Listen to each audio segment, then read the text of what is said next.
Assalamualaikum warahmatullahi wabarakatuh.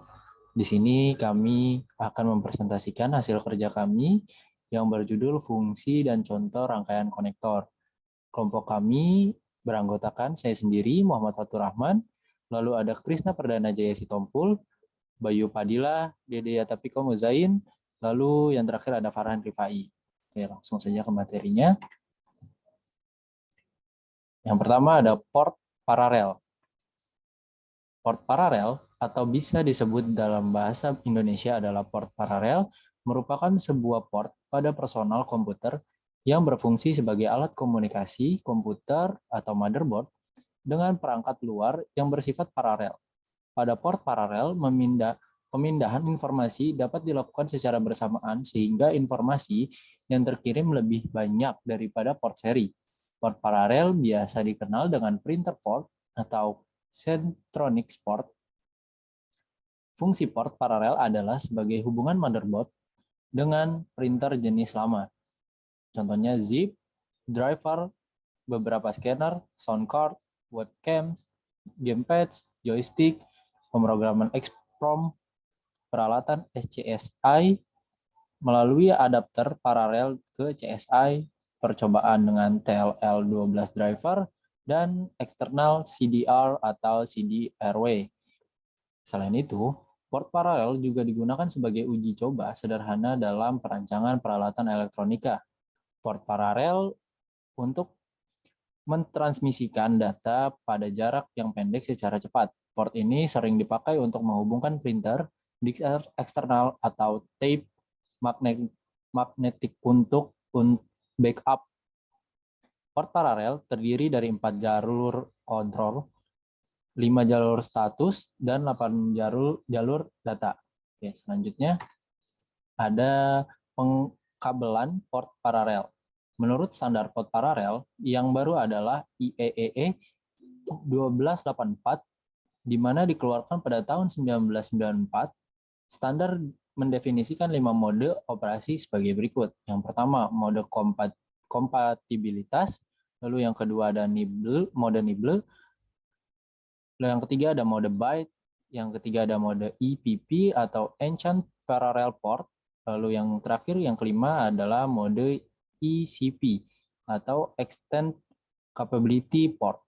Oke, selanjutnya akan diterangkan oleh teman saya Farhan Rifai. Saya akan lanjutkan pengkabelan port paralel. Tujuan dari standar yang baru tersebut ialah untuk mendesain driver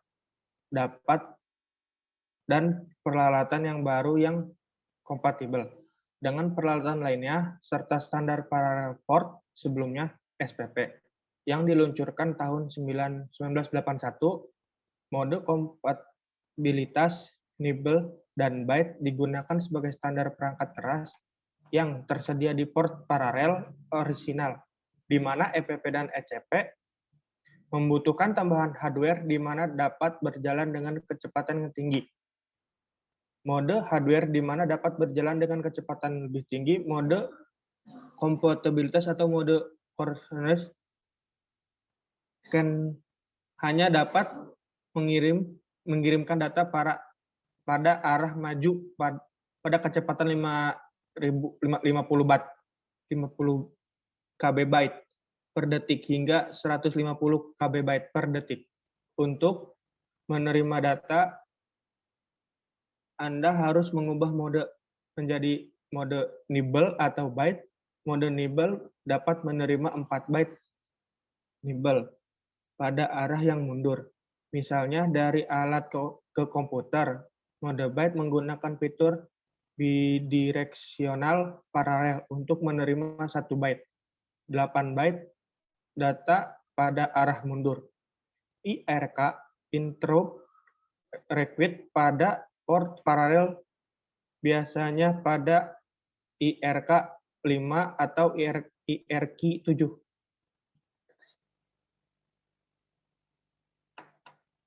Ini selanjutnya perkabelan port paralel.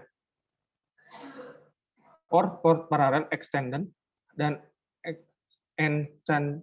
enhanced menggunakan hardware tambahan untuk membangkitkan dan mengatur shaking untuk mengeluarkan 1 byte ke printer menggunakan mode kompatibilitas software harus.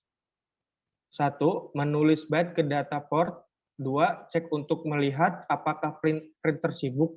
Jika sibuk, ia tidak akan menerima data, sehingga data yang telah ditulis akan hilang. 3. Buat strobe pin 1 rendah. Ini memberitahukan printer bahwa data yang telah berada di line data. 4. Buat strobe tinggi lagi setelah menunggu sekitar 4 mikrodetik setelah membuat strobe low.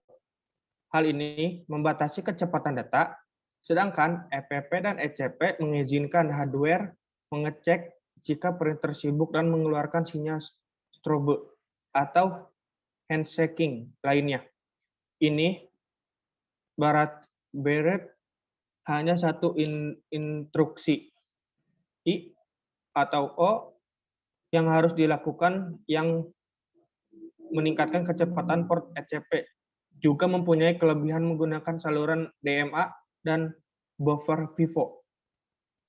Jadi data dapat digeser tanpa menggunakan instruksi I atau O. Dan selanjutnya akan dilanjutkan oleh Bayu Fadila.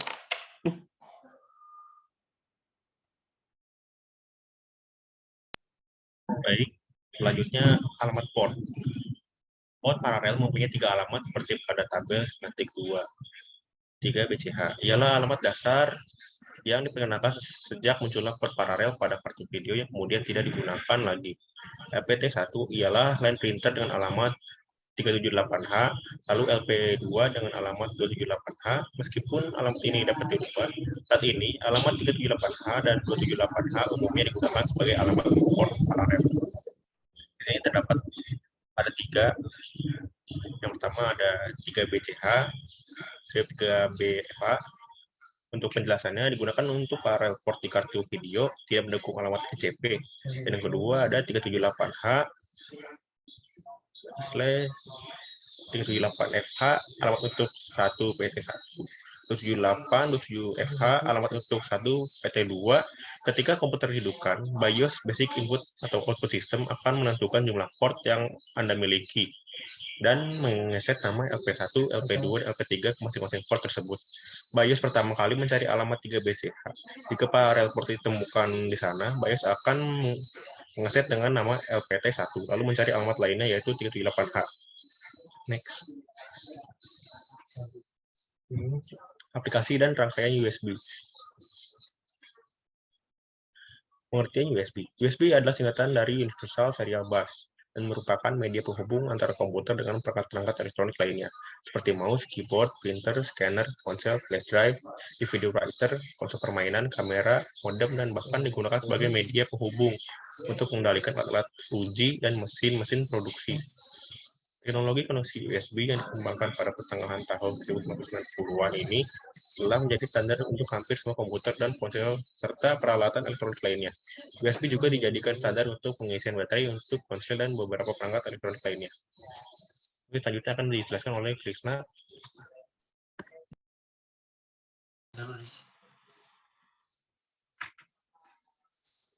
Oke, baik, di sini ada port USB.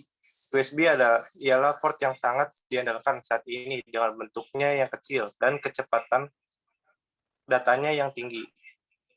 Anda dapat menghubungkan hingga 127 produk USB dalam satu komputer.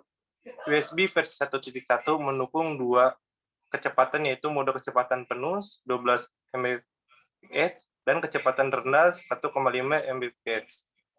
USB 2.0 mempunyai kecepatan 480 Mbps yang dikenal sebagai mode kecepatan tinggi.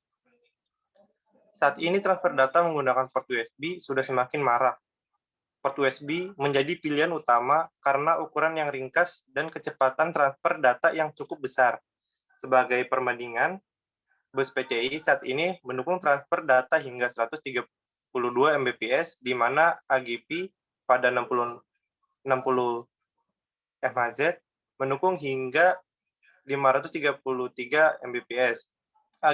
AGP dapat melakukan ini karena kemampuannya untuk mentransfer data pada ujung naik dan turun detak 66 MHz.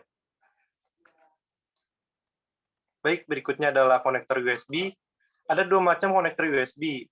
Konektor A untuk menghubungkan ke host dan konektor B untuk menghubungkan ke piranti USB.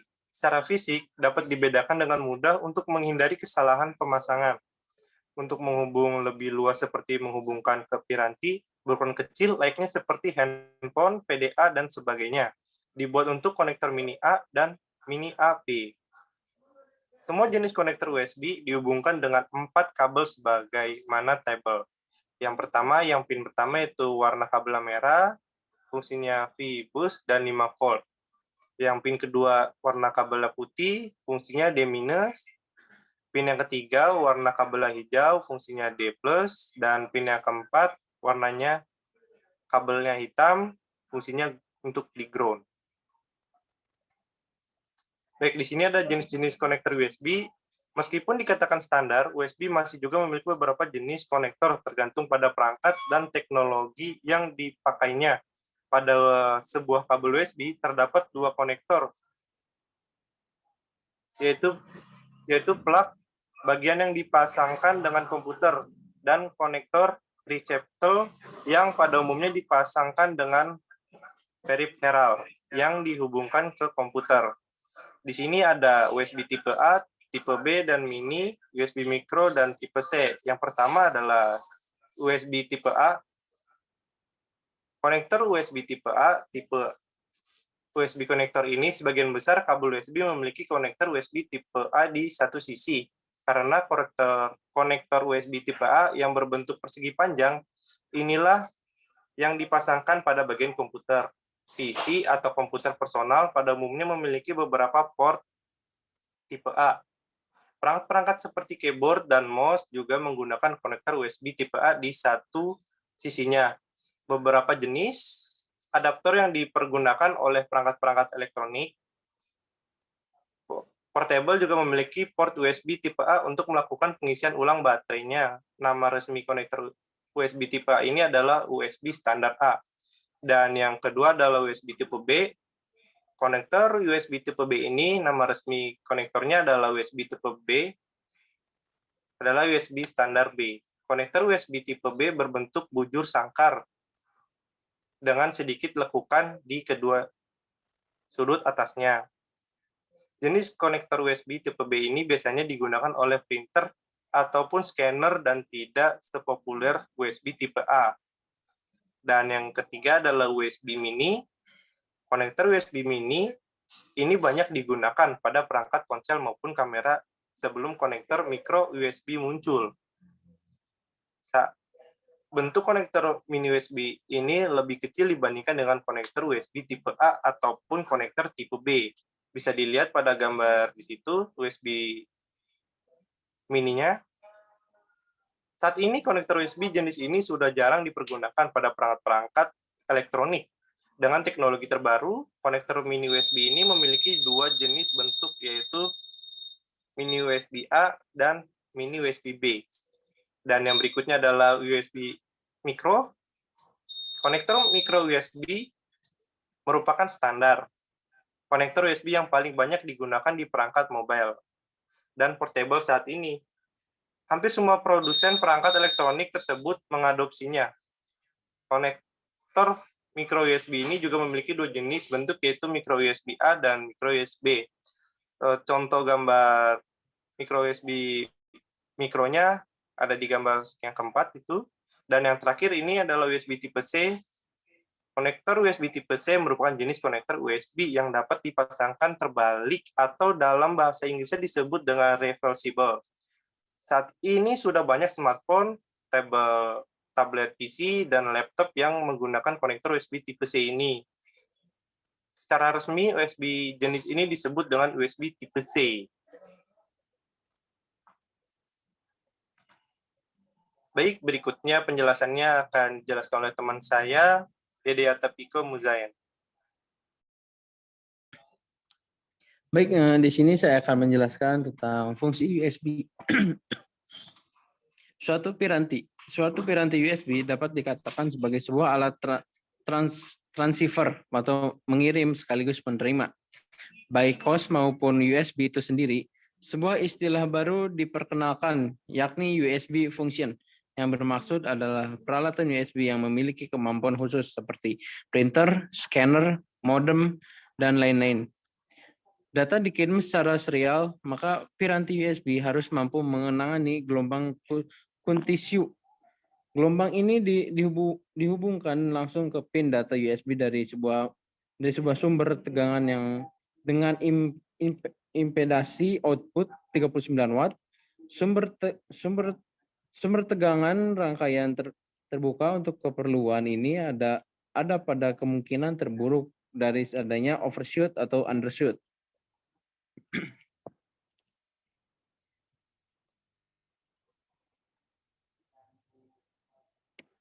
Oke, selanjutnya pada koneksi USB dengan kecepatan 12 MHz digunakan kabel twist pair yang terlindungi dengan impedansi 90 watt, kurang lebih 15% dan delay maksimum 26 ns. Sedangkan impedasi pada drivernya harus di antara 28 watt hingga 44 watt. Jika diukur arus yang masuk dan keluar piranti USB V1.1 tidak boleh melebihi 10,70 FOH MA. Tegangan logika yang dimasukkan ke D+ dan D- tidak boleh melebihi 0,3 FOH. Untuk logika rendah dan juga harus turun sebesar 0,7 FOH untuk logika tertinggi. Karena ada piranti USB yang berkomunikasi pada kecepatan rendah 1,5 MHz, maka kombinasi kabel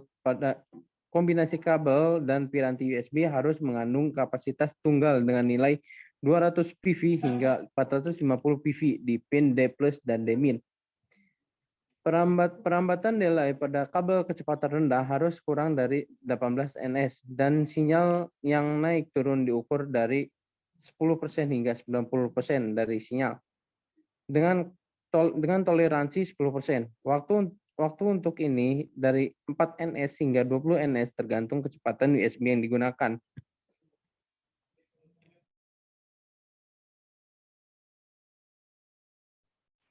Baik, sekian dari kelompok kami. Mohon maaf bila ada kesalahan kata atau kekurangan materi, karena di sini kita juga sama-sama lagi belajar.